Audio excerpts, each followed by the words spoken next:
Don't let these tears fool you. It's all dog around this mug. I'm good.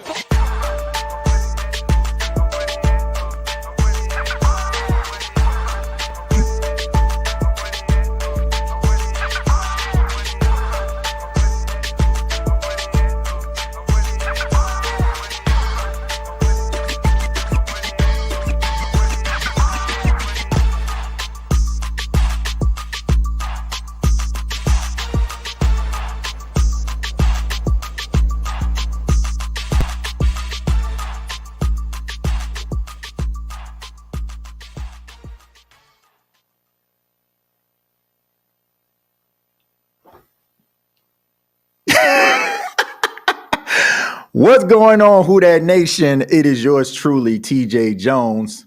And yes, I am the host of the State of the Saints podcast.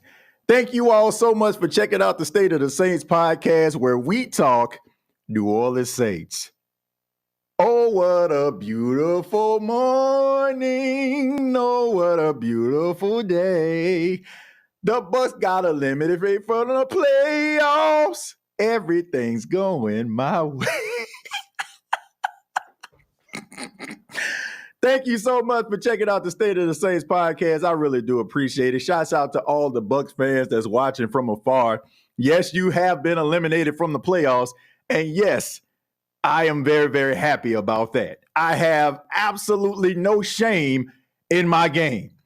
I am happy that the Bucks got eliminated from the playoffs. I am drinking the tears of Tampa Bay Buccaneers fans everywhere, because a lot of people are getting at me, because I put a video out, went out on social media, on X, on YouTube. People like, TJ, you're a hater. You're a hater. Look, let me let y'all in on a little secret. None of that stuff that y'all talking about bothers me at all. I don't care anything about being a hater. Like, why is it that all of a sudden, like, people just like, oh man, you're a hater. Oh man, let me be quiet. No, let me tell y'all something. I don't mind being a hater. I have absolutely no problem with being a hater at all.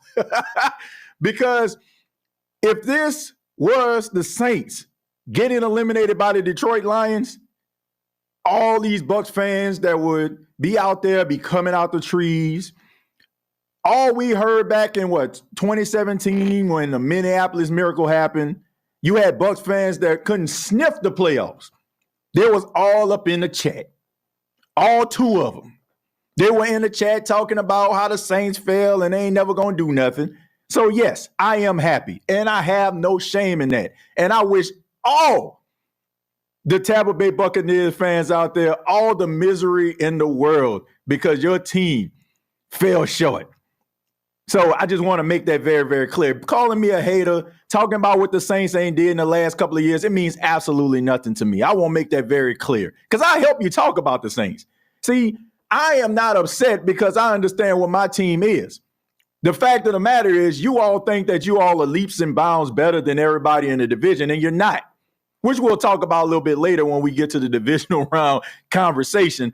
But on this edition, we're going to be talking a little bit about the Saints offensive coordinator situation. As we all know, that the Saints are looking for a new offensive coordinator, and there have been some names being linked to the New Orleans Saints, a couple of interviews that they requested. One person in particular actually took a job with another team, which I guess I'll start with, which is Shane Waldron, the former coordinator of the Seattle Seahawks. He now will be the offensive coordinator of the Chicago Bears. And look, I think it's a good spot. First off, the Bears got the first overall pick. They can do so many different things with that. And even if they don't decide to get a quarterback with the first overall pick, they decide to trade it or something, you still have Justin Fields, who has a lot of promise. So I can understand why Shane Waldron would jump at the opportunity to actually coach the Bears. I mean, a very young team. They got really good draft capital. So a good way to build your resume. And I'm asking this question because, are the Saints having a hard time finding an offensive coordinator? Because it's kind of what I've been alluding to over the last few episodes about the Saints and, their front office issues and, the head coach. A lot of people feel like the head coach is on a hot seat. So are they having a hard time because you have offensive coordinators out there that don't want to be linked to Dennis Allen?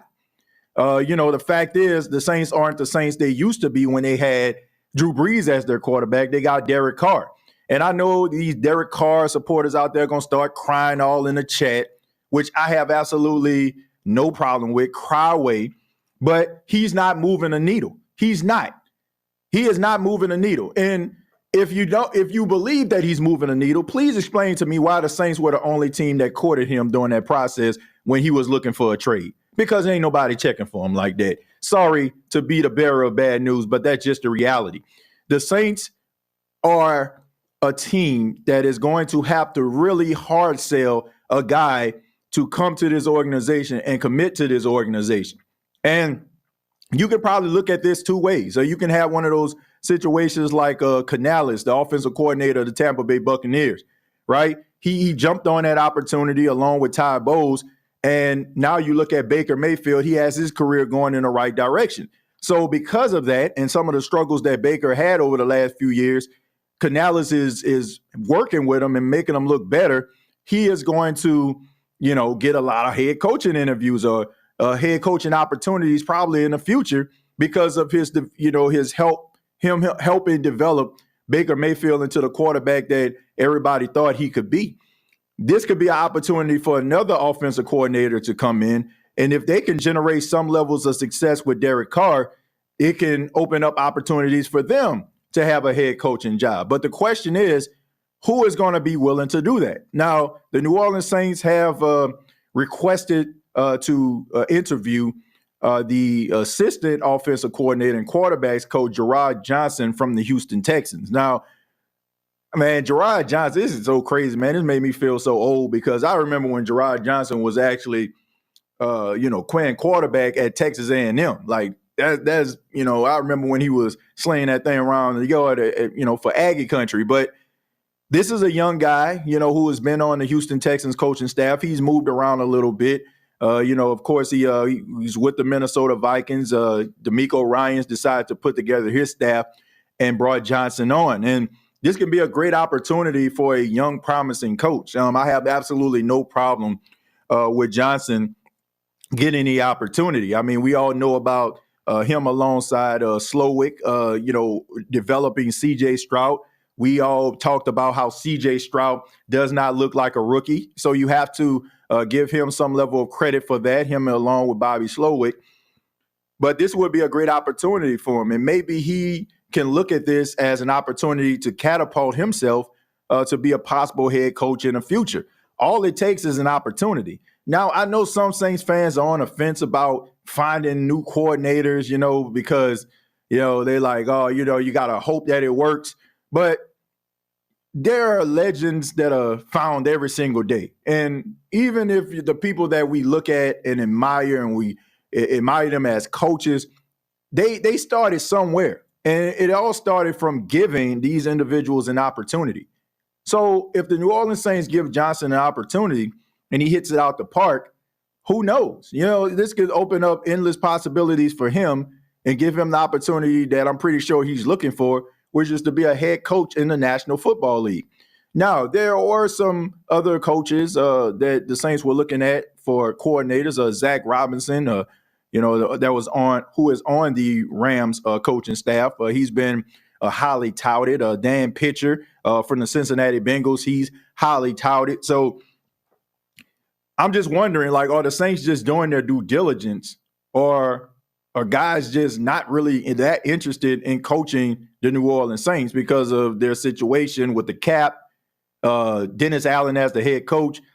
What the heck is going on here? And I know people like to say, oh, man, the Saints like to deal with things in-house and stuff like that. They don't like to put things out there into the media. But I think this is one of those situations where I feel like the Saints aren't putting it out there because maybe there's a level of embarrassment about it. The fact that you're requesting these guys and maybe they're not as interested, right? So maybe that's the case. I don't know. We all know that the Saints are about optics at times, how things are perceived. They try to make it seem like everything is under control, but in reality, the house is on fire. Right? Like we all seen Mickey Loomis Comedy Hour last week, where he was trying to gaslight everybody and make us feel like we're wrong for feeling like Dennis Allen is a terrible head coach, even though his record indicates that. The lack of leadership indicates that. But we're supposed to sit up here and believe what Mickey Loomis is selling. So we all know that the Saints are about optics from time to time. So maybe this is one of those situations where they didn't put this information out there. And I don't feel bad about saying this either, because we've seen how the New Orleans Saints try to move some things around to make things seem like they aren't what they are. Like, for example, during the home games, not introducing Dennis Allen as the head coach because they know he about to get his ass booed up out the building. So we know how the Saints operate. And, until they actually have a credible offensive coordinator, I'm going to feel like this. I don't feel like it's just about them doing their due diligence. This may be one of those situations where guys just don't want to be tied to a lame duck coach. I mean, maybe that's what it is. Like you have to have a head coach. Well, you have to have a coordinator that can come in and believe in the head coach and feel like, well, if I do my job, I feel like this team can really take off. And to be honest with you, if the Saints find a credible coordinator, they can win a lot of football games in 2024. But the question is, can they find the right coordinator to be able to complement Dennis Allen? And I feel like when it comes to the offense, when it comes to the coordinator, this person has to be completely different from Dennis Allen. Like they got to be yin and yang, because his passive aggressive approach, I'm talking Allen, you can't have another Pete Carmichael. That's two passive aggressive personalities. And that's not what the Saints need. The Saints need someone that's a little bit of a tyrant, that's going to demand excellence from the offensive side of the football and will work really, really hard to make sure that side of the football reaches its full potential. If they don't, then we're going to find ourselves in the same position as Saints fans. No doubt about that. But let me go ahead and read some of your comments here. Thank you all for being here. Shouts out to everybody here. If you're a fan of another team, appreciate you for stopping by. Do not care if you're a Bucs fan and don't care. You can put, well, the Saints, they make the playoffs 3 years in a row. I do not care. You can put, oh, we won a division 3 times. I do not care. You lost. All right, you lost. And that doesn't bother me at all. I mean, it don't bother me at all. So feel free to put anything you want to make yourself feel better about your team getting eliminated from the playoffs. You lost. But let's go ahead. Retype, hope they don't hire John Gruden. Well, look, I don't know if they're going to hire John Gruden or not, but if they can't get the right coordinator, they feel like, they just grasping at straws, and John Gruden has made that commitment to him, they probably going to have to circle around to it. Now, I don't know what this might be. This might just be me. This might just be a bunch of hyperbole, which it is. But at the end of the day, you got to find the right guy. Like, you got to find the right person. Like, that's what got you in this situation in the first place, because you knew for a fact maybe you needed to move on from the Sean Payton type regime, but you had no choice. So you had to bring back Pete Carmichael. You had to bring him back because nobody really wanted this job, right? Who wants to tie themselves to a coach that's failed? So we'll see. Like, you have to have a guy that understands that if I do my job effectively, this this will affect me only. Like, by me going out here making this offense better. But once again, when you have a coach that's not very good at his job, and you hear these talks, from A.B. Trask, who basically saying she wasn't surprised about, the players going against what Dennis Allen wanted. It's not a really good look. And the Saints can try to pretend all they want to. And miss me with all that delusional talk like some of these other podcasters do out there. Yeah, I'm calling some of them out. That try to make it seem like, oh, we just tripping. Like, man, look, I'm not a delusional Saints fan. And some of these individuals out here, they're straight up 100% delusional. Like, for real. Like, I don't feel like I'm any less of a Saints fan just because I don't believe everything that Mickey Loomis is telling me. And I just feel like if you believe everything that this organization is telling you after what they have shown, You're not very good at what you're doing. And you're doing a disservice to the people that follow your podcast. Yes, I'm calling people out. So don't come at me and get under my timeline because I ain't speaking your language. Because I don't sound like you. Like, I don't live in a land of delusion. When this team proves to me that they have what it takes to actually get over the hump and not get in their own way, then I will adjust accordingly. But I'm not going to sit up here and just be like, I believe. Like, man, miss me with all that 1992 talk. This team has a problem. And until they fix an issue, they're going to still fall into the same trap over and over again. Language as some of these delusional podcasters out there, you know who you are. I'm not talking about anybody in particular, but you know who you are. And you're doing a disservice to the Saints fans out there. And I know I am an acquired taste when it comes to the Saints, but I don't care because can't nobody tell me anything about the New Orleans Saints. Been a Saints fan since I was 4 years old. So the way that I feel about it is because I've been following this team. And there's nothing anybody can say. I'm about as New Orleans as a hot sausage on French. So there you go. Let me stroll down a little bit. It says, wacky that gun struck a nerve in me. Look, all I'm saying, like, even with that, like, you got people out here defending Mickey Loomis. Oh, he had a sore throat. Look, let me let y'all in on a little secret. I'm married to a nurse practitioner. My wife is a nurse practitioner. So if she telling me that there's not, anything that, like chewing gum and stuff like that is not going to suppress any coughing or anything like that. Like, am I not supposed to believe my wife? But I'm supposed to believe Mickey Loomis. Like, miss me with that. My wife is one of the smartest people I know and really good at her job. So you telling me, like, man, you couldn't get no chloroseptic or something like that could be a cough suppressor, a Hall's cough drop? This guy, to me, was chewing that gum because he does not respect the media, and he is so full of himself and so arrogant, he knows his job placement is never on the line because he's third in line to own his freaking team if something was to happen to Dennis Lauscher and Gail Benson. And by him chewing that gum is basically saying, I just came down. Oh, I don't have to do this, but I'm going to do it. You know what I'm saying? Because I got time out of my busy schedule to be able to sit down with y'all. That's what that was. The way that he pulled that paper out of his pocket to try to validate his decisions and made it seem like people were just moronic for just having logical questions based on how the team has looked over the past 2 seasons. Mickey Loomis is arrogant. He's arrogant, and that whole gum chewing had absolutely nothing to do with a sore throat. And also, here's another little topping on that. If you have a sore throat, would you sit at the podium for over an hour talking? And you even had members of the New Orleans Saints media that said it probably could have went on longer. He probably would have went on longer.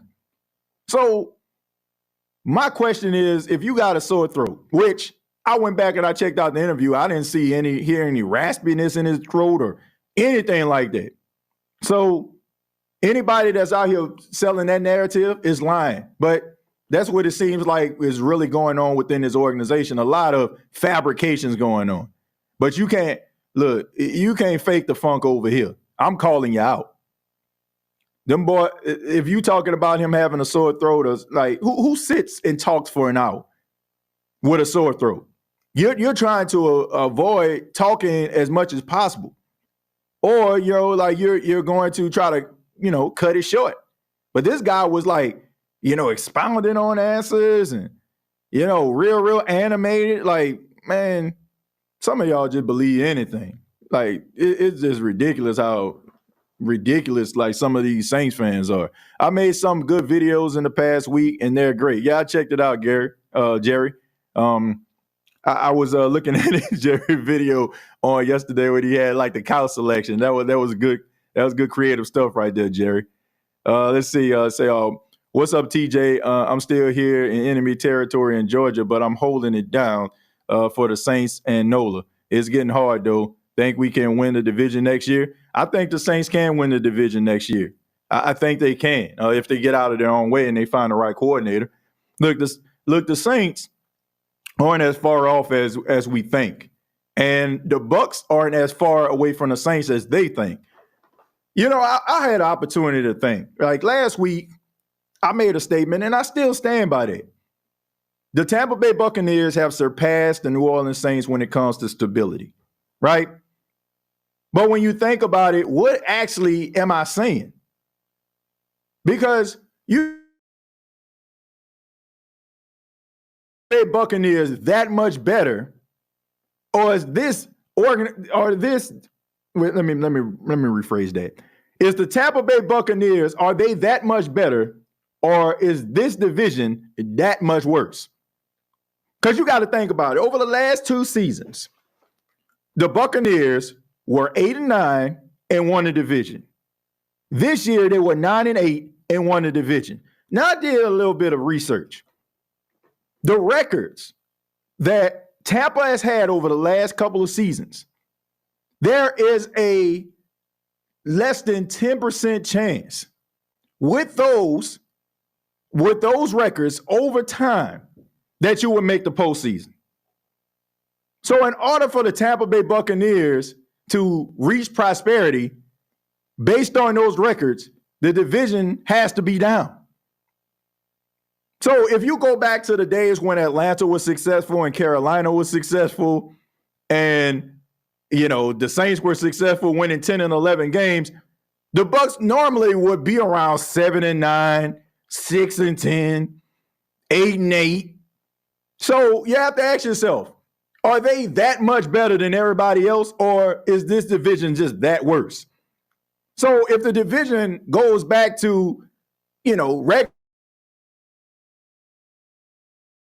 wins might not get you to playoffs, 11 wins may not get you to playoffs, what would the Bucs do? What would the Bucs be?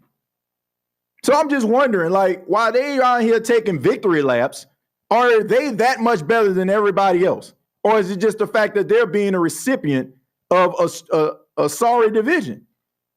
Because basically you're taking victory laps being the last trash bag to the dump. And my thing is, I don't care about division titles. I want people to understand that. I don't care about division titles. You know, like when you don't win that much and you start winning, then all of a sudden, like that stuff means something to you.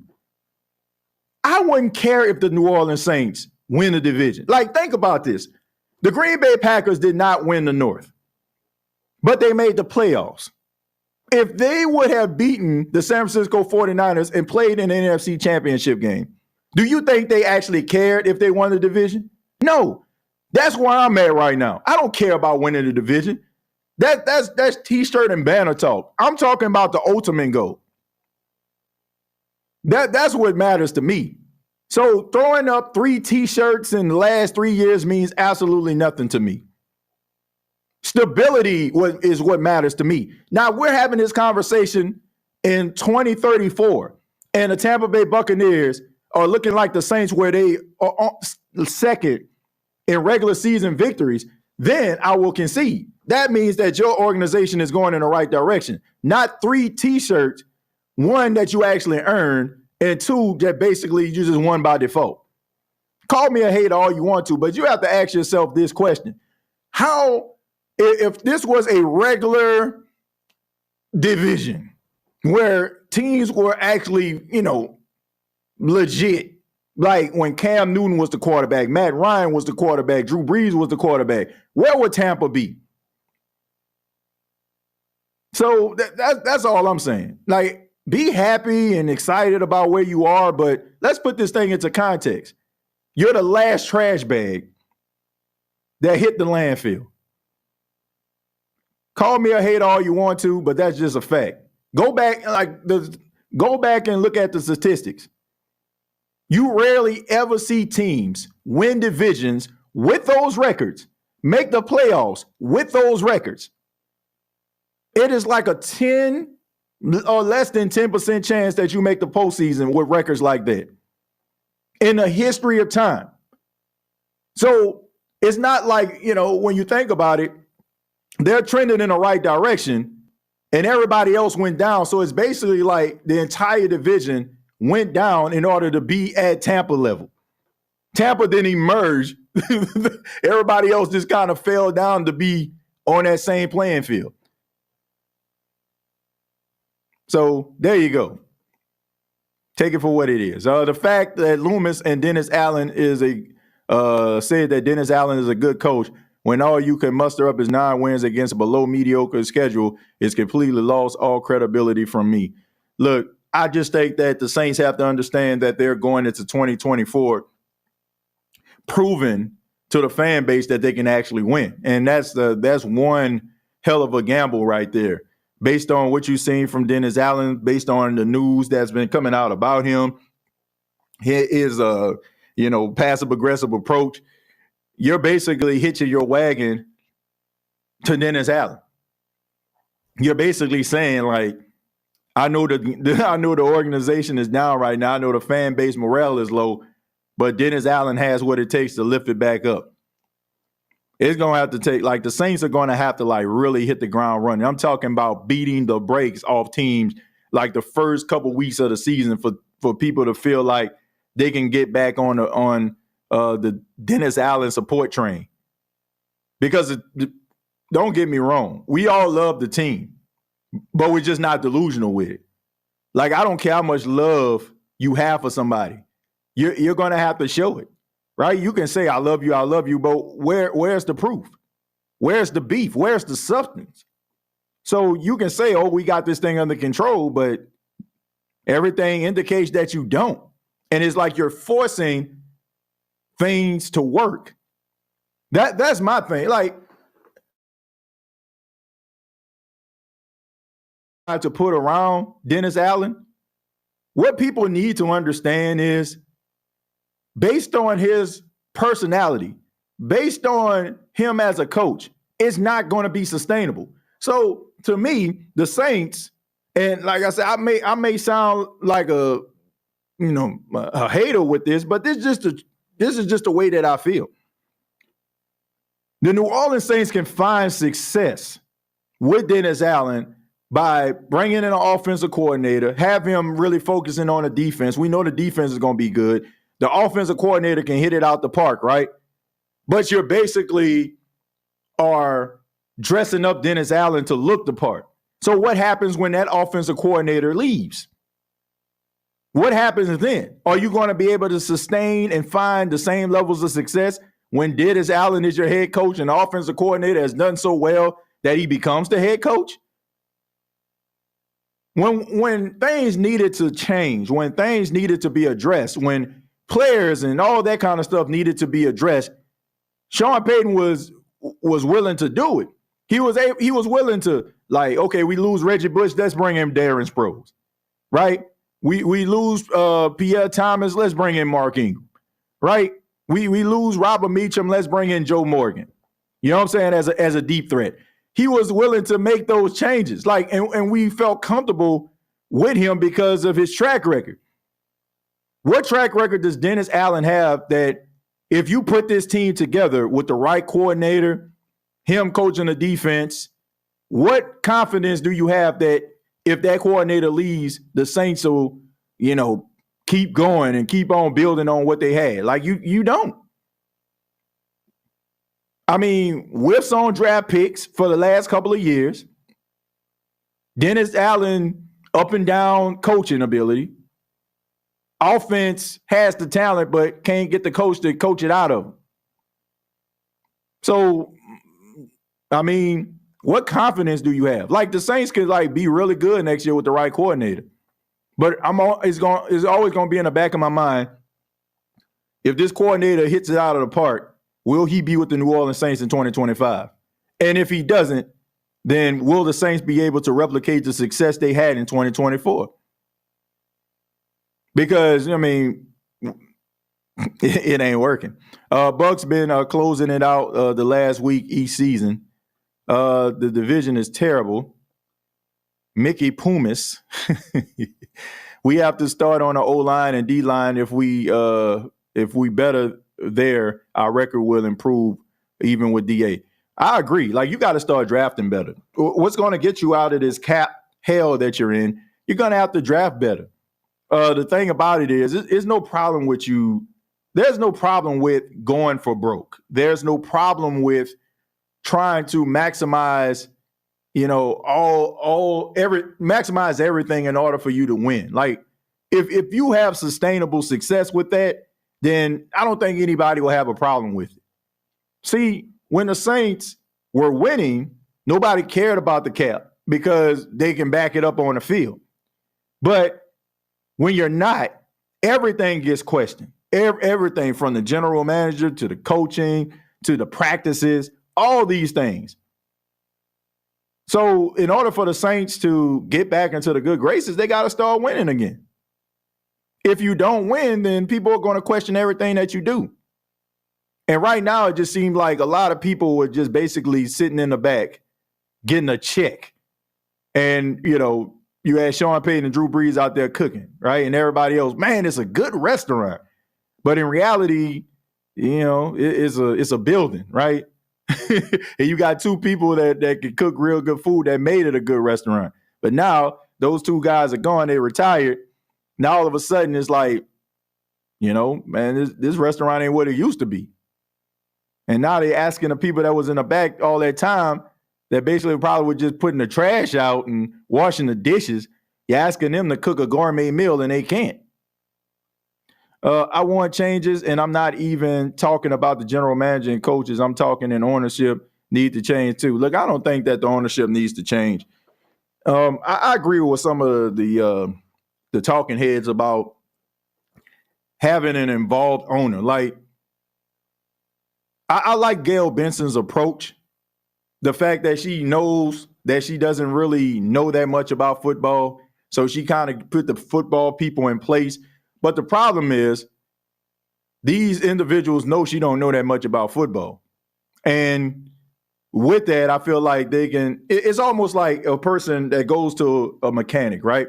And a person knows absolutely nothing about cars, right? So they bring it to a mechanic, you're like, oh, it's making a tinkering noise, right? And it can be something like, I don't know, as small as maybe just something like got under the engine. Like, it can be like a little stick or something like that that's kind of got lodged in there or something. I don't know. And it's making it beat. You know what I'm saying? But all of a sudden, like, you go to the mechanic, they know that they don't know that much about cars. So they say, oh, man, you need a brand new engine. And that's going to cost you about $3,200. And you're like, oh, my God, I need one. But in reality, it's like, man, just move this stick out the way or move this little piece of rock or something like that. And then all of a sudden, like, your engine will start running again. You know what I'm saying? Ain't nothing wrong with it. But when they know that you don't know anything about cars, I can get $3,200 out you. So I just feel like a lot of these decisions are being made and people don't really, I don't want to say they don't know what they're doing. They're making these decisions the way that they want to, but because they know nothing is going to come of it. Like, they know ain't nothing going to come of it. Like, she ain't going to just sit up there and be like, because, her average knowledge of football, it's not like she's going to sit up there and just, question you about certain things. And I just think that they kind of take that for granted. Like, she is the woman or the guy who don't know anything about cars.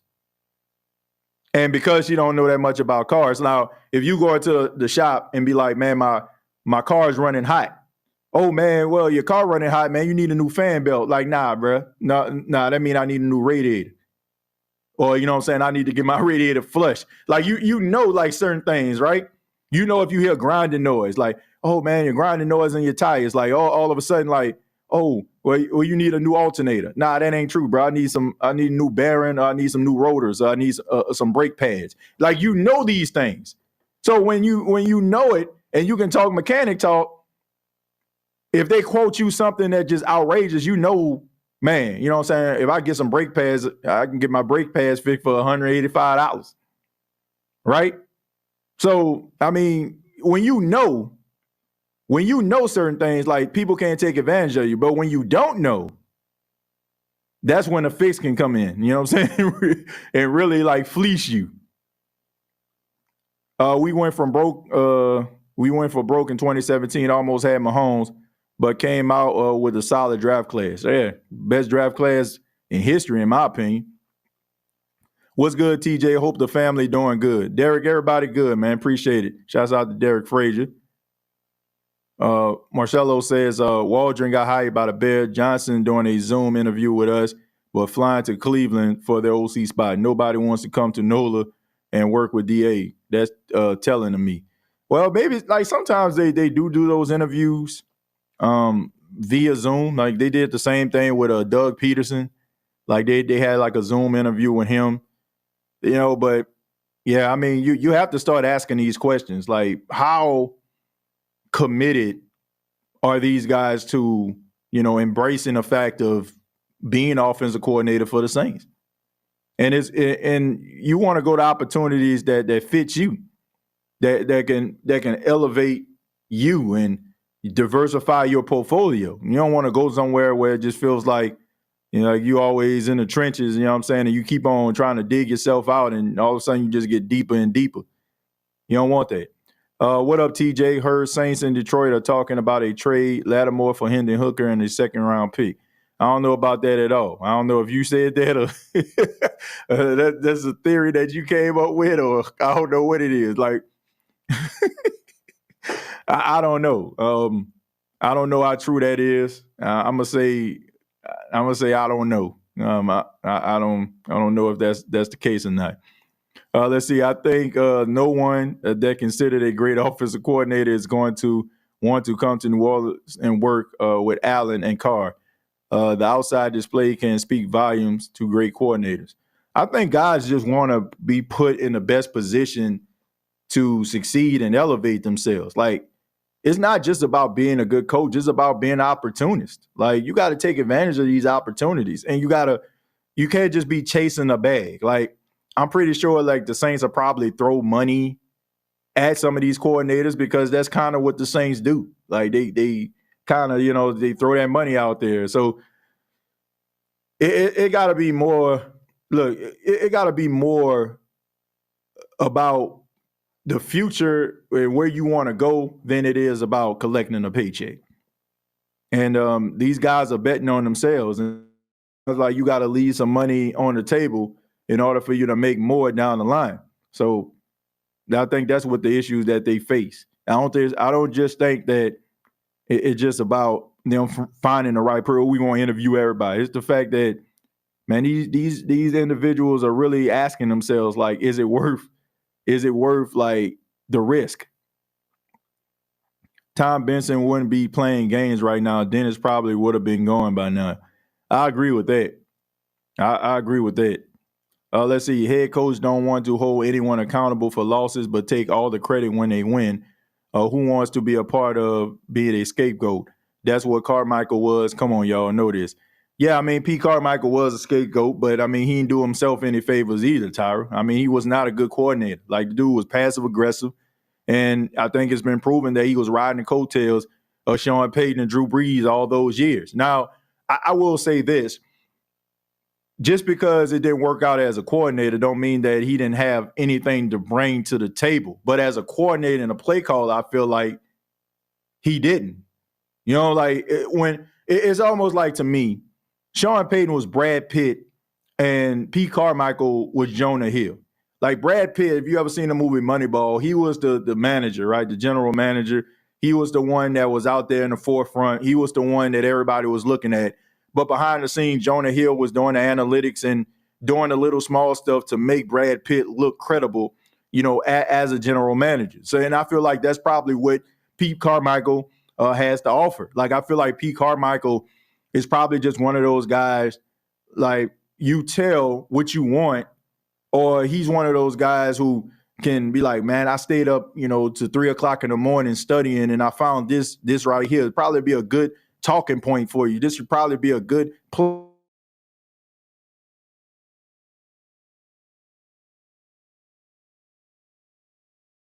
you can't be a valuable asset to it. I just feel like he's probably that person that would probably be burning the midnight oil, coming up with decent plays like from time to time, and you can probably install him or put him in. But he's not the type of guy where it's like, oh, I'm offensive coordinator, I can call the plays game in, game out, I can make the adjustments. I don't think he can do that. I just think that he's just one of those guys that can be behind the scenes that you can actually be beneficial, but just don't ask him to do it consistently. Like, don't ask him to be that person. I feel like that's probably who he is. I like the fact that they have not rushed to hire someone. This hire must be right. They cannot get this wrong. I like that presumably they seem to be doing the right thing, in my opinion. Yeah, look, I think I'm going to say this, Dolph. If they're doing this, then it's a smart approach. But I got to kind of question, like, is this them making the right decision or trying to make the right decisions? Or do they have a person in mind, but maybe that person hasn't committed to them yet? So, of course, like, because that person hasn't committed, you can't just sit around with your hands in your pockets. Like, you got to be proactive.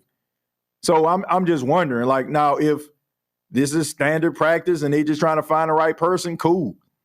But if it's like one of those situations where I see, then I will have to question that. DA apologizes to our history rivals, 28-3, fallen Falcons. That was a coward move. I mean, I don't know. The personality of this team under Dennis Allen is depressing. TJ, did you see Lance Moore say about Pete Carmichael after the Saints fired him? No, I didn't see what Lance Moore said, to be honest with you. I did not. I did not see what he said. I don't think the Saints have a clear identity of where they want to go retaining Allen. So trying to prepare for the future with a new OC but same head coach. I don't know what the Saints have in common. I don't know what I won't say what they have in common. I don't know what the Saints have in mind, I should say. I'm trying to read and think at the same time. But I don't know, man. Like, I just think that we just need to change the way that we think about the New Orleans Saints right now. And we can't, like, look at this team from an arrogant standpoint. Like, we can't just look at it like everybody want to come here. And I just think that when Mickey Loomis starts talking, he starts talking about what they did back in the day. But this is a what have you done for me type league, man. Like, nobody cares about what you did 5 years ago. It's about where you're actually going and where you are now. And right now, the Saints are in an attractive spot. Like, they have to make themselves attractive. Like, they got to make people want to come here. Like, when you had the carrot of prosperity in the form of Drew Brees and Sean Payton, people wanted to come here because they knew Drew Brees was going to get you the football and Sean Payton was going to cook it up for you. But now it's like, do I really want to come here? Like, what can I gain from being here? If I'm a Super Bowl champion like Colin Sanders, I can make money and take care of my family for future years to come. But if I'm a guy who is kind of on the cusp of, greatness, and, I just need a Super Bowl to solidify myself, am I looking at the New Orleans Saints? Probably not. I mean, that's just the truth. Like, I don't want to sugarcoat it for anybody. Like, we have to understand where this team is right now. I'm sure the best OC is going to want to bring in his own guys. If the Saints are inflexible with who they want to keep from the current offensive staff, that would likely eliminate good candidates. I agree with that. I agree with that. Like, there's nothing about that press conference that I've seen from Mickey Loomis that tells me that he's willing to concede to anything besides what he actually wants. Like, you can tell with that. Like, he seemed like a type of person, like, once he make his mind up, like, he won't budge. Even if it's not the smartest idea. But he'll just do it. Like, So if he's having that conversation, they're like, okay, I won't bring in my own coordinators. Well, we have some guys already that we're happy with. We just need you to run the offense. Well, let me go ahead and go to Cleveland. TJ, give Loomis the credit he deserves. How you talk a man into doing something he doesn't want to do and then expect something good out of it. That's a good point, Charles. That is a good point. And when you look at the fact that Pete Carmichael didn't want to be the coordinator, and maybe he's seen this coming. Maybe he knew his limits. And maybe that was just one of those things where he just wanted to do the organization a solid. An organization that he's been a part of for almost 20 years. And maybe he just knew he was in over his head. But, you got to you got to look at it this way. Why didn't the Saints, who knew that he really didn't want this to be his position, why didn't they go out here and try in 2023 to try to find a replacement for him? I don't know. To me, it just seemed like they knew the type of coordinator he was, and they knew he was going to fail. And they thought, maybe, if he does, then everybody be looking at him and maybe not look at DA. I don't know.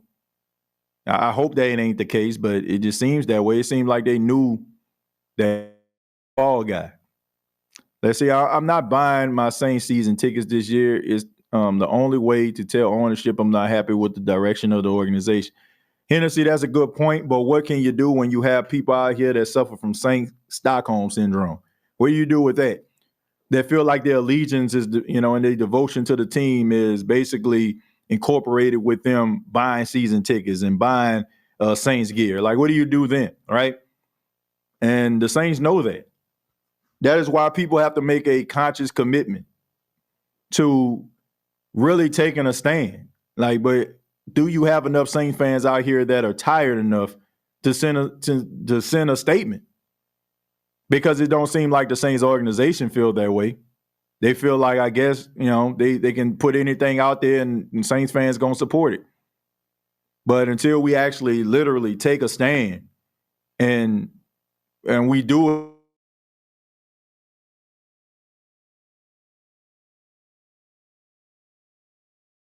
Hey, TJ, I hate to get off script, but Tulane basketball is looking great. They beat a top 10 team for the first time since 1983 and has a good record. Coach Ryan Hunter is turning things around. Well, it's good to know, Damien. I haven't really been following Tulane basketball that much, but, if that's the case, congratulations to them. It's always good to see teams improve and get better than they were in years past. So congratulations to Tulane. Says, I don't think a new coordinator will help as long as we have DA because DA, Mickey, and Derek are all arrogant. Well, Linda, I feel like it will help. I feel like it will help the team be better. My biggest concern is in crucial situations and game changing situations, can Dennis Allen deliver the goods? Can he come up with a game plan? Can he come up with a way to get the Saints out of a precarious situation? I feel like if Dennis Allen does his job on the defensive side of the football, and then you have the offensive coordinator do their job, I feel like you can win a lot of games. I really do. My biggest issue is when it's time for you to be a head coach, can you do it? DA, the coordinator, is good. He can come up with a game plan, he can cook it up, and the defense can be pretty much otherworldly. But when you go up against really good chess players, can you be sophisticated enough? Can you do what you need to do in order for you to get that victory? And not just look at the offensive coordinator and say, please put up more points because I don't have an answer.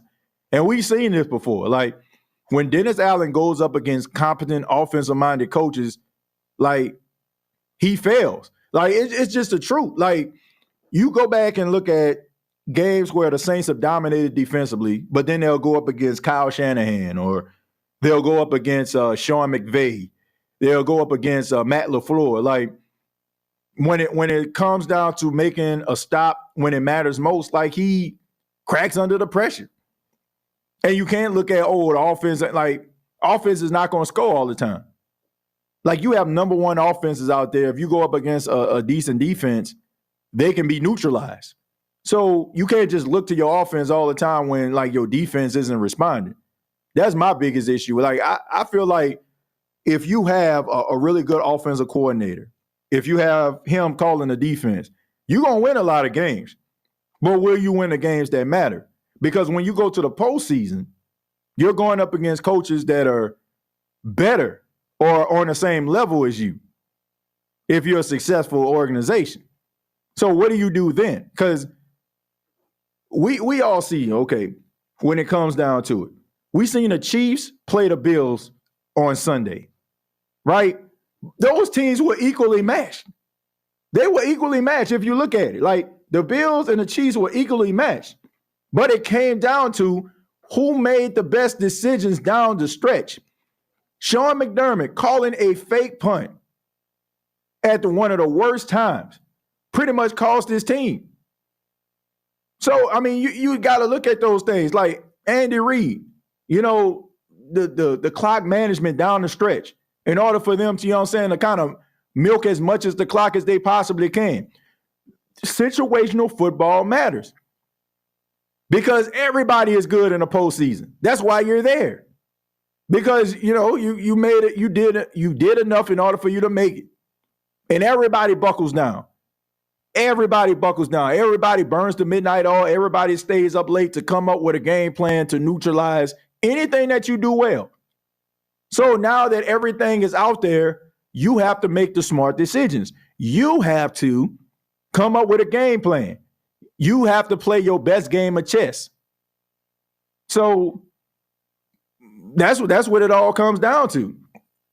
It all comes down to making smart decisions. And that's the biggest issue I have. Do I like if the Saints get the right coordinator, there is not a doubt in my mind. There's not a doubt in my mind that I don't feel like the Saints can win 10 games. Like seriously, because Dennis Allen is that good at calling defense. And if you can find a really good coordinator that can complement him, you're going to win a lot of games. But the question is, can you win the games that matter? And that is what I question about Dennis Allen.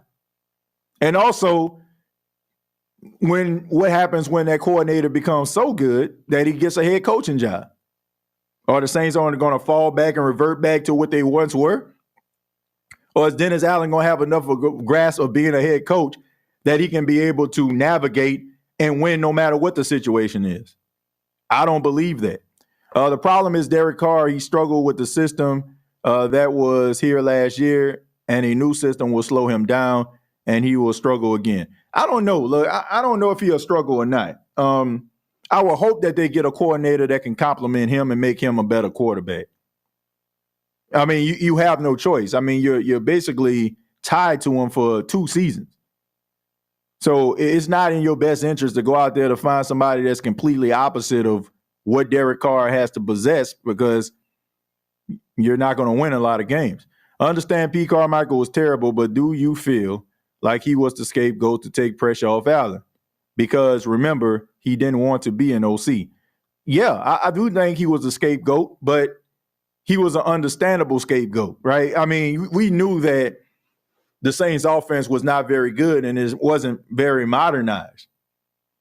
And, you know, I mean, he didn't do himself any favors. But, yeah, he was used as kind of a scapegoat. It wasn't just supposed to be him getting fired. It was supposed to be Dennis Allen, too, in my opinion. But, hey, I digress. I give it the Atlanta fans, if they trash, they want to show up. Yeah, I mean, look, Atlanta, they get respect from me as far as, like, their fan base and caring about their team. Even Carolina, you know what I'm saying? Carolina Panthers fans, they care about their team. When it comes to Tampa Bay, nah. I've been doing this show since 2018. Like, some of you probably know how far this show goes back. So, since 2018, I've been doing the State of the Saints podcast. Over that time span, there have probably been about 2 or 3 devoted Tampa Bay Buccaneers fans that I seen that just constantly was in the chat, constantly talking. Like, no matter what the situation was. If I bring up the Bucs, they'll be right in the chat talking. Man, we gonna get them next year, man. Forget y'all, man. Man, forget the Saints or what have you. They was in here. But then all of a sudden when Tom Brady shows up, that's when people, man, can you talk to me? I'm a Bucks podcast and I'm trying to see if you can come on so you can talk about the Saints Bucks match. Nah. Go back and look at some of these podcasters' YouTube channels and see when they came out. What they YouTube channels and podcasters back in 2017, 2016, when the Bucks weren't winning nothing, all of a sudden they just start grandstanding. Like, you know what I'm saying? Some of these other people out here. But then they want to sit up here and call you a hater because you up here talking about the team. Let me let y'all in on a little secret. You can find that you learn the devotion of a fan through dark times. See, anybody can be a fan when a team is winning, when they own. Anybody can be a fan. Like when your team winning 10, 11, 12 games, oh yeah, man, I'm in that thing. What y'all got to say now? But what happens when your team has to deal with adversity? See, this is what I'm trying to tell some of you Saints fans out there that's calling me a hater. I'm going to keep that same energy. I don't care what your team looking like. I don't care if your team won 4 or 5 more games than the Saints did. Guess what? I'm still going to be talking noise because here's the reality.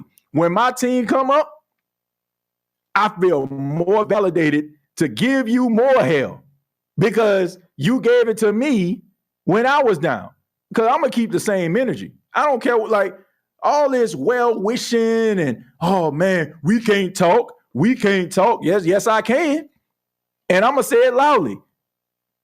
I'm going to continue to talk. And that's just all there is to it. I'm not hiding in the trees. I'm no better than them Falcon fans I used to talk about when the Saints were on top. I'm no better than them Bucks fans when the Saints were on top.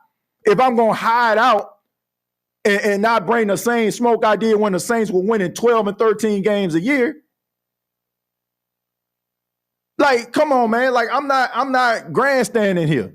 I'm going to keep it 100. You're going to hear me from the valley and you're going to hear me from the mountaintop. When your team fail, I'm going to be happy. If the Panthers fail, if the Falcons fail, it don't matter. Because if the shoe was on the other foot, I keep telling y'all, if the shoe was on the other foot, they will be doing the same thing. So I don't care about how they feel. I don't care about you throwing up three consecutive division championships. I don't care about any of that stuff.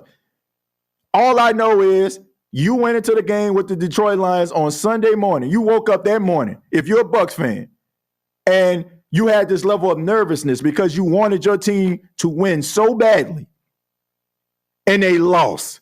And that makes me feel good. And guess what? If it happens next year, I'm going to be laughing again because I don't want to see these teams successful. I do not want to see any other NFC South team more successful than the Saints. And if they just so happen to find more prosperity than the New Orleans Saints, I am going to be the biggest hater. And I am going to talk as much noise as I can when they fail. Just like you're going to do the same thing. And trust me, we seen it when the Saints were on top. So I don't care what you talking about. Oh, you brave talking and have a Saints jersey. Yeah, you doggone right. I'm going to talk as much noise. I'm talking about I ain't got no place to talk. Yes, I do. Because the Tampa Bay Buccaneers got to do a whole heap and a hell of a lot of more winning in order for them to even be, competitive with the Saints. Go look at the overall record. Go look at the regular season wins over the past decade. They just started winning consistently. When you start saying stuff like, oh, in the neck, if you ain't did nothing in the last 3 years, don't say nothing to me. Because you ain't gotten, what happened after that? What happened before that? You weren't doing nothing. So you have to put yourself in this little box right here in order for you to feel legit. And I still feel like you have room to talk because it's not like the New Orleans Saints were 5-12 and the Buccaneers were 9-8. They had the same exact record. And the last time the Saints played the Bucs, they beat the hell out of them. So Why can't I talk?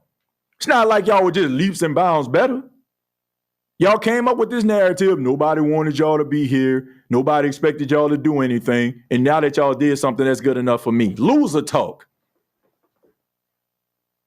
Loser talk. Moral victories. So miss me with that, man. Like, come on, man. Call it for what it is. Like, these Bucs fans are new, brand new. Jerseys about as red as a stop sign when they fresh out the plastic. But I'm supposed to feel bad because I'm a Saints fan and been a Saints fan my entire life? Like, miss me with that. Good, bad, and indifferent, I'm saying who that. I don't care what you want. I'm still saying who that.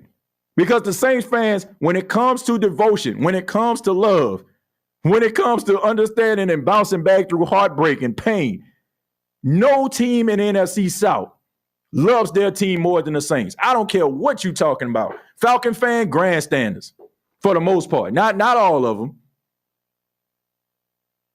But when you love the Saints, you love the Saints. I didn't see this energy from the Bucs fans. And my question is, why didn't I see it?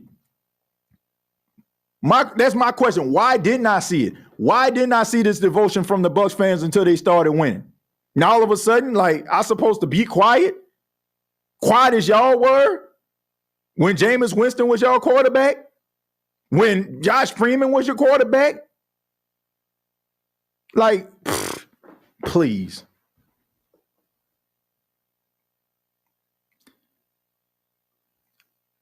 Thanks to Carolina GM for picking Bryce Young. Yeah, I'm happy about that. CJ Stroud, that would have been a disaster. Exactly. They would be rooting for our downfall, so I'm going to be rooting for their downfall too. Yeah, exactly, man. I'm not. And what's somebody calling? Like, what's somebody calling me a hater? Like, what's that supposed to do to me? I'm a 37-year-old man. Like, who cares? Like, man, you're a hater. What? Oh my goodness, I'm a hater. I don't want to. I don't want anybody to think I'm a hater. Yeah, I am a hater. I'm a proud hater. I'm a proud hater. I'm a hater on any team that's a rival with my favorite team. I'm going to pray for their demise. I don't say pray, but I want to see their demise. I'm serious. Like, I do not care about how this is perceived. I don't care. You know, I don't. I'm happy that, like, I woke up with a pep in my step because Tampa got eliminated from the playoffs. I woke up with a pep in my step when they got eliminated from the playoffs. I am drinking the tears of a Tampa Bay Buccaneers fan on this Monday afternoon. And throwing up 3 division titles and a Brady championship, and none of that stuff matters to me at all. You lost. Those are the things to make yourself feel comfortable. You're not typing those tweets to me.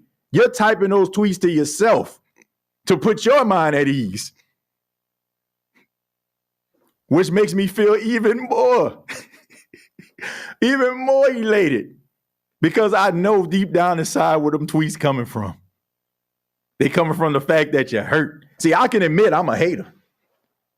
But the fact that I know you're tweeting me because you're hurt, we living rent-free in the head of the Saints. What else am I have to talk about? We living rent-free. I watch football. Go back and look at my tweets. I'm not just talking about Tampa. I'm not just talking about that. I talk about all the divisional round games. Go back and check out my tweets. It just so happened that I went a little extra because you all play in the division and you had so much to say. So, yeah. But before we close it out, I want to talk a little bit about the divisional round of the playoffs. Now, we all know that they had some really exciting games over the weekend. Like, that Green Bay 49ers game was exciting. I think that probably was my favorite game to watch. The Houston Texans and the Baltimore Ravens, it started off looking all right, but, the Ravens just kind of flexed their muscle. The Detroit game in Tampa, look, all those players on the Tampa team, like my comments had nothing to do with them. Like, those guys left everything out there on the field. A lot of injuries down the stretch kind of cost them that game, in my opinion. Jamel Dean going down was crucial. And then bringing in McCollum kind of hurt them. But, credit to them. You know what I'm saying? Credit to those players. The fans are, they just obnoxious or whatever, like the new fans that they got. And the Bills and the Chiefs, that was an exciting game too, which, was a really good battle between head coach Sean McDermott and Andy Reid. And now it sets up the NFC Championship game, the Detroit Lions, who beat the Tampa Bay Buccaneers, and the San Francisco 49ers, who beat the Green Bay Packers. And then you have the Baltimore Ravens, who knocked off the Texans, and the Chiefs, who knocked off the Bills. And it's going to be exciting, man. NFC Championship, AFC Championship.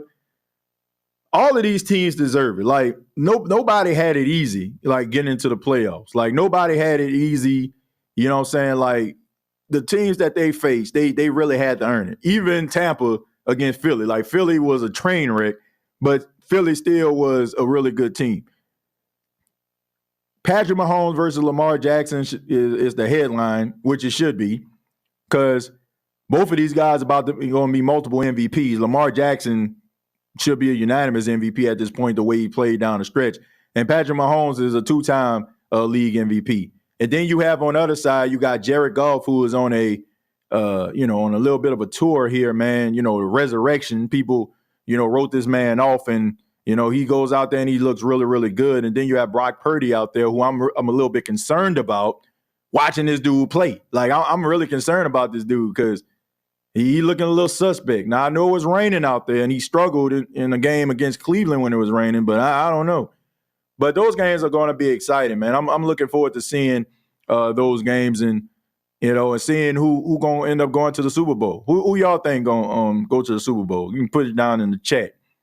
Who you think is going to represent the NFC and the AFC in the Super Bowl? I want to hear that.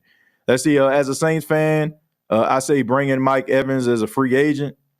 I wouldn't mind that. I wouldn't mind Mike Evans being a New Orleans Saint. But look, I'd rather the Saints draft the guy or, commit to like one of these other guys. Like A.T. Perry came on towards the end of the season. Now, I'm a little skeptical about when guys like show me a little something towards the end of the season, because we kind of fell into that same thing with Marquez Callaway. Like, Callaway was out there playing pretty well, and then the next season we're like, man, Callaway, man, he emerging, he gonna be like, and then all of a sudden, like, he couldn't run nothing but a quick slant. So I think there's some promise there with A.T. Perry. Maybe with a new coordinator, they can kind of maximize this guy's potential. But to me, I just feel like the Saints need to go out there and get themselves a solid, like, true number two. Like, somebody that for a fact, like, off the bus, this guy going to be a beast. Like Keon Coleman out of Florida State, a Louisiana native. Like, somebody like that, like, for a fact, going to be a dog as soon as he put on a black and gold. Ain't going to be no developmental process. Ain't going to be no diamond in the rough type stuff. Like, for a fact, you put him opposite of Chris Olave and them boys going to be eating. Like, no disrespect to Rashid Shaheed. I feel like giving him more opportunities, he can emerge as that number two guy, and he can be, like, really, really special. But I'm talking about a dude that I'm talking about as soon as they get off the freaking bus, like, for a fact, you got a dog. Like, no maintenance needs to be done at all. Like, none at all. Like how when the Saints drafted Brandon Cooks in 2015, and then they drafted Mike Thomas in 2016, you had two dogs right there from the jump. Wouldn't know, oh man, we put Mike T in his in his process, he'll become better. Like, no.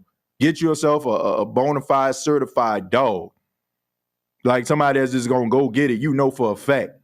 Not somebody you gotta wonder and wish and hope that it pans out. That's what put them in this mess in the first place.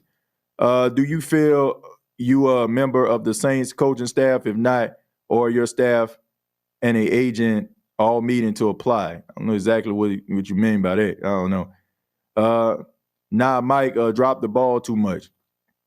You talking about Mike who? Talking about Mike Evans? No, I'm just saying, like, I just think that Mike Evans at this stage, he still have a lot left in the tank. I mean, he's coming off a season where he has double-digit touchdowns. So, he pretty much showed, even though he's 30, he still has a lot left in the tank. So why go out there and get yourself a 30-year-old guy you're going to have to pay a hefty little price tag for in order to get him, instead of like trying to get somebody else that you can get on a rookie deal and don't have to pay that much. Sorry, forgot Packers aren't in it. LOL. There's still no guarantee. We also miss on supposed dogs in the draft. Name them. Name them. Like, name somebody, like, besides, I'm trying to think. Besides Cedric Ellis, who is a guy in the Saints, like in the first round, the Saints have went after, and like they were from a school, like everybody knew who they were. Like, no Wikipedia needed. No, like I'm knee deep in the game type analyst. Like, when was the last time you saw that besides Chris Olave? Like, Chris Olave, I'm gonna be honest with you. I watch a lot of college football. I watch a lot of football in general. I had to look up Peyton Turner on Wikipedia. I had to look up Marcus Davenport on Wikipedia. Like, I ain't gonna lie to you. I'm not even gonna lie to you. Like, I'm sitting up here, like, I like to consider myself almost like a football encyclopedia from time to time. Like, I can tell you what's going on mostly any team. Like, I can tell you, different things. But I'm just saying, like, who are these guys? Like, when the Saints drafted Chris Olave, everybody knew who Chris Olave was. Everybody. Like, we seen him play at Ohio State. We seen his resume. Like, we seen all these things. So we knew he was a dog. That's what got us excited. Like, who the hell knew what Cesar, like, honestly, who knew who Cesar Ruiz was? And he played in the Big Ten. Like, I didn't know who he was. I mean, Peyton Turner, Marcus Davenport, Trevor Penning, like, you had to really be, like, knee deep in the game to know who these dudes were in the first round. But if the Saints draft Jared Verse, do you need an encyclopedia or Wikipedia to find that out? No. If the Saints were to draft Joe Alt, would you need an encyclopedia? No, you would not. Malik Neighbors, would you need it? Even if you aren't a LSU fan, you know who Malik Neighbors is. Jaden Daniels, you know who he is. Michael Penix, you know who that. All I'm saying is, try to go with a sure thing. You can't afford to gamble no more because you don't have the coach. You do not have the coach to get it out of them right away. You just don't. You can do that stuff with Sean Payton. Like, Sean Payton can turn chicken-ish into chicken salad. You had that option with Sean. You don't have that with Dennis Allen. Dennis, like, we've already conceded that Dennis Allen needs the perfect situation around him. He needs to be able to control the defense, but he also needs other people he can delegate work to and be good at their job. We already seen that. So you need a sure thing. You need sure things around you that are easy read, that you know for a fact off the rip that this dude is a dog. Off the rip that he the truth. That's what you need. You need Olave. You need Jared Verse. You need Joe Alt. You need Michael Penix. You need guys that have proven that they're legit. You can't mess around and be, with the Northern Iowas and the Portland States of the world. Like, you can't do that. Like, you can do that with Sean, because Sean will make it work. But you can't. Nah, you can't roll around at Western Kentucky no more. You just can't. No disrespect to those guys. I'm pretty sure you got some nice, talented guys at Western Kentucky that can play pending the right circumstances. But you need Michigan. You need Ohio State. You need LSU. You need Alabama. You need some dogs on this team in order for you to fix it, and you got to be able to knock it out the park in this draft. You have to. If you don't, you're going to be right back in the same situation.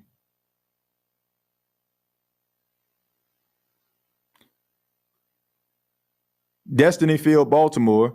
Coaches can ruin players' career. I agree with that. No project or potential need productive players with a name. Yep. You need somebody with a proven track record. The only way you can make it is you have a hellified coach. You have to have a hellified coach. That's the only way you can make it. That's the only way that you can make things work that way. I'm not lying to you, Who That Nation. Like we all see it. We all see that they have to cover up for Dennis Allen's imperfections. So, TJ, do you think we trade somebody to get more picks? Yeah, I think they will. I really do. I really feel that way. I'm gonna be real with you. Like I love Marshawn Lattimore. I don't want to see him traded, but if somebody like the Bears are willing to give up one of their first round draft picks for Marshawn Lattimore's services, take it. Like this is about like rebuilding your team. It will hurt me. Like Marshawn Lattimore, nothing but respect for that dude. Like nothing but respect. Like one of my favorite New Orleans Saints players. Like the way that he approached the game. Real dude, real solid. But it's about creating a winning culture again. And sometimes it takes sacrifices. Like you think about the Dallas Cowboys back in the day trading Herschel Walker. Like Herschel Walker was a dog for the Cowboys. They traded him to the Minnesota Vikings, right? But in the process, they were able to draft some of the cornerstone players that they needed in order for them to become that dynasty. Sometimes you got to make those tough decisions. Like this is a business at the end of the day. Like we cannot be hypocrites about this. We just can't. Like we can't sit up here and talk about Mickey's emotional investment to guys that are way past their prime or his commitment to Dennis Allen and sit up here and be like, you got to get rid of that. Like we have to get rid of that too when it comes to like, looking at this team. We can have an emotional investment too. We can't say one thing and then do something completely different. Like, I don't feel like the Saints should have ever got rid of Marcus Williams. But they did. I still root for Marcus Williams in Baltimore. Still, still support the cat. So you can still like and respect the guy from afar, but this is a business at the end of the day. If the Saints, and it may be controversial, but you see the Dallas Cowboys, Tony Pollard ain't moving the needle. If the Dallas Cowboys, Jerry Jones called up the Saints and be like, we'll give you a second round pick for Alvin Kamara. You know what I'm saying? That's a win-win for them. They got an offensive line, and Alvin Kamara can, do his catching out the backfield, running between the tackle thing, and the Saints get another second round pick where they can actually build on their team. So, I mean, this is a business at the end of the day. This isn't personal. So that's the way I'm looking at it. It's about sustainable success. I don't care about 1 and 2 seasons of success. I just don't. I want my team to look like the Chiefs, where they had 6 straight AFC championships? Like 6 straight? Like, I'm just saying. Says you don't blow your team up. It's not about blowing the team up. It's about making the team better. Ain't nobody talking about blowing it up. Like, it's about making it better. It's about redesigning and restructuring your team. It's not about like just blowing stuff up. I'm just saying, like, to get yourself out of this situation, like, you're basically finding yourself having to kick this can down the road over and over and over again. Sometimes, like, you may not want to do this, but sometimes you just got to pay your bills and be broke for a couple weeks until it's time to get paid again. And that don't mean that you can't go nowhere or do nothing. It just means that you got to adjust accordingly. That's all I'm saying. You cannot be afraid to like make these type of decisions. That's what put you in this in the first place. Because nobody wants to embrace the future. Everybody wants to embrace the now. And they're not looking around and saying to themselves like, it ain't what it used to be. Like you can't just fall in love with nostalgia, man. You just can't. Like people may not want to agree with that, but you know, you can't just be a sucker for nostalgia. They having to have issues because who would take the job knowing Dennis Allen is your head coach? A lot of people, you know what I'm saying, because of the opportunity, they'll do it. But I don't know. You know, I mean, it's an opportunity for them to get better. Like you're gonna have people that gonna, you know, be willing to embrace the job because they believe in themselves. But you're gonna have to find somebody that's like that. O-line is a must. Chiefs are good because of Patrick Mahomes. You know, I got love for you, TJ. I just don't want us to get rid of the players in their prime. Yeah, I mean, look, I get that. Like I get what you're saying, and I'm not saying I'm not taking away what you're saying. I get what you're saying, but I'm looking at it from a business perspective. If it's in the best interest of business, and you may not want that, but I'm not saying like, you know, completely blow it up. I ain't saying like get rid of everybody, like the whole offensive line. Like you got some talented young players, and you got to get some more. If you're hitting in the draft and you're doing all the right things, like you won't feel it. Like you won't feel it. Like sometimes you got to make those sacrifices. Like the Packers. Like the Packers got rid of Devontae Adams via trade, but look at them now. They got Jaden. You know, they got Jaden Reed. They got Christian Watson. And y'all remember like a couple of years ago, Green Bay Packer fans were like, "We need a wide receiver. We need a wide receiver. Please get us a wide receiver." And now look at them. Not only do they have good wide receivers, they got two really good tight ends. But that really honestly does not happen without them moving on from Aaron Rodgers and be willing and brave enough to make the trade to send Devontae Adams to the Raiders. That doesn't happen. So you got to like look at it from a certain perspective, man. We can't like we look at these players' production, but here's the thing, man. Ain't nobody trading for no trash cans. Players get traded because they got value.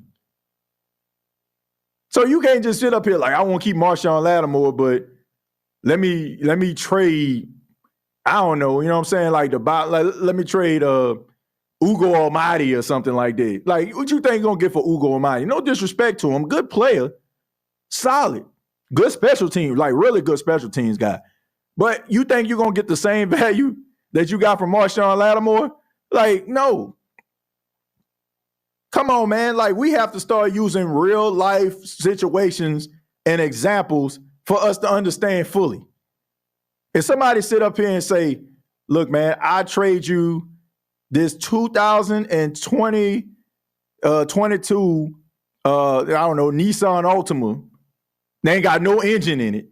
If you give me your 2023, like, ain't nobody going to do that, man. Ain't nobody going to trade for nothing like that.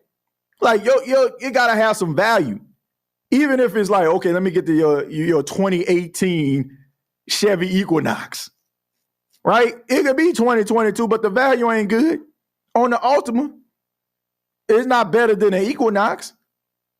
So sometimes, like, you have to be able to, you know, get rid of some really good assets in order for you to get where you need to be.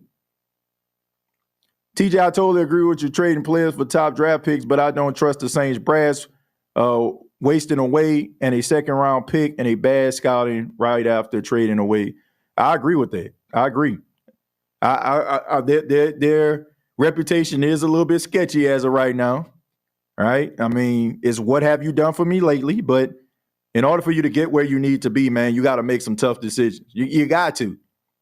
And sometimes it's decisions that you don't want to do. I mean, that's just what it is. Like, you got to make those tough decisions in order for you to get where you need to be. The question is, will the Saints be willing to make those type of commitments? I don't know. I'm just giving my opinion about what I feel like, or what I feel will help this organization get out the situation at the end. A lot of it is the Saints getting out of their own way. They got to get out their own way.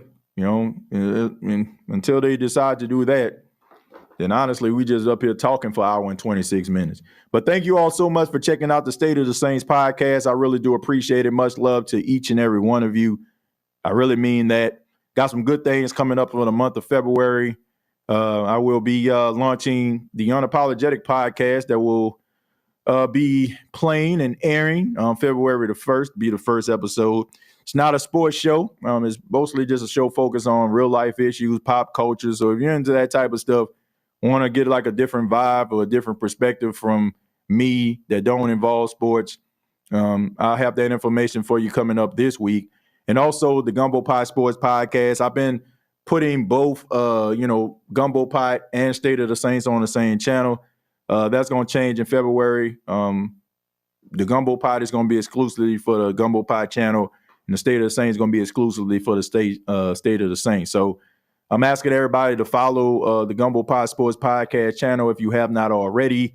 And also, if you have not already subscribed to the State of the Saints podcast. So going to be a really exciting February, man. I'm looking forward to it, man. Looking forward to launching these other podcasts.